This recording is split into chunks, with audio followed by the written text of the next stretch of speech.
আসসালামু আলাইকুম। ক্রোমোসোম মানে হচ্ছে নাপা, তাহলে নিউক্লিক অ্যাসিড, আর পিতে হচ্ছে প্রোটিন, আর এটা অনেকটা মিলে যায় যদিও এনজাইম, যদিও এনজাইম মানে দিয়ে তার সাথে ধাতব আয়ন।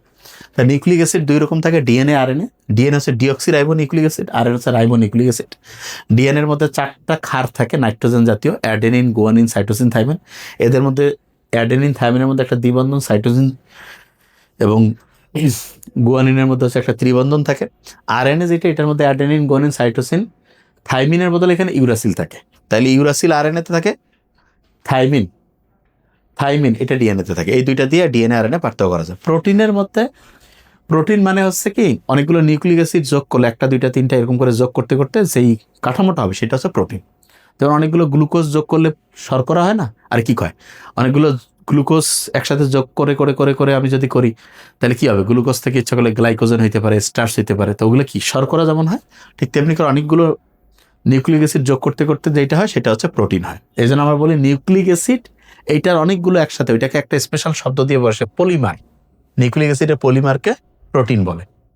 এই প্রোটিনের মধ্যে দুই রকম প্রোটিন আছে, একটা হচ্ছে হিস্টোন আর একটা নন হিস্টোন। হিস্টোন কি, এটা খেলাবাজ, এটা ক্ষারধর্মী। ক্ষারধর্মী কেন, এটার পিএইচ 7-এর বেশি। নন হিস্টোন প্রোটিন কি, এটার পিএইচ 7-এর চাইতে কম, এটা অম্লধর্মী।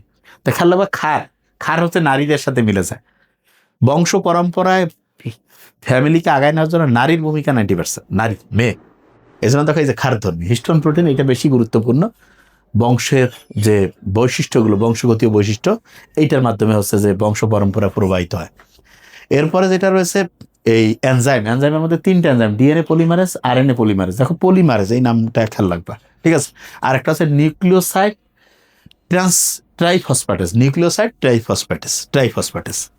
ডিএনএ আরএনএ পার্থক্য, এটা 2 সূত্র, এটা 1 সূত্র। ক্ষারগুলো আছে অ্যাডেনিন, গুয়ানিন, সাইটোসিন, থাইমিন। এখানে অ্যাডেনিন, গুয়ানিন, সাইটোসিন, ইউরাসিল, থাইমিনের মধ্যে ইউরাসিল। এখানে এই ডিএনএ যেটা, এটা নিউক্লিওটাইডের সংখ্যা অনেক বেশি। নিউক্লিওটাইড হচ্ছে কি, নিউক্লিওসাইডের সাথে অজৈব ফসফেট যোগ করলে নিউক্লিওটাইড হয়। একটা নিউক্লিওটাইডের সাথে আরেকটা মিলে ডাই, আরেকটা হলে ট্রাই, অনেকগুলো মিলে পলিনিউক্লিওটাইড, ওইটাকে বলে নিউক্লিক অ্যাসিড। আর আরএনএতে নিউক্লিওটাইডের সংখ্যা কম। এইটার হচ্ছে আল্ট্রাভায়োলেট রশ্মি শোষণ ক্ষমতা বেশি, এই জন্য কিন্তু ডিএনএর মধ্যে চেঞ্জও হইতে পারে, এই জন্য এটাকে বলা হয় মিউটেশন। আর এখানে আল্ট্রাভায়োলেট রশ্মি কম শোষণ করে, এই জন্য মিউটেশনটা এটা কম। মিউটেশন এটার সাথে অর্থ সম্পর্কিত। ট্রান্সক্রিপশন কি, প্রেসক্রিপশনের মতো, ডক্টর প্রেসক্রিপশন করে, ডক্টরকে সঙ্গে ডিআর বলে, ডিতে ডিএনএ, আরতে আরএনএ, ডিএনএ থেকে আরএনএ হওয়ার প্রক্রিয়া ট্রান্সক্রিপশন। ট্রান্সলেশন কি, এমআরএনএ থেকে যে প্রোটিন হয় সেই ট্রান্সলেশন। তাহলে এটা নিউক্লিয়াসে হয়, এটা সাইটোপ্লাজমে হয়। মূলত ট্রান্সলেশনটা হচ্ছে রাইবোসোমের মধ্যে হচ্ছে, এমআরএনএ থেকে প্রোটিন তৈরির কারখানা রাইবোসোম। আরএনএ পলিমারেজ এনজাইম গুরুত্বপূর্ণ ভূমিকা রাখে। আর এইটাতে অ্যাক্টিভেটিং এনজাইম যেটা, এটা গুরুত্বপূর্ণ ভূমিকা রাখবে। এটা রাইবোসোমের কোনো নেই, সাথে সম্পর্ক নাই, এটা তো রাইবোসোমের মধ্যেই হয়, সাইটোপ্লাজমে যা রাইবোসোম আছে সেটার মধ্যে এই জিনিসটা। Thank you so much.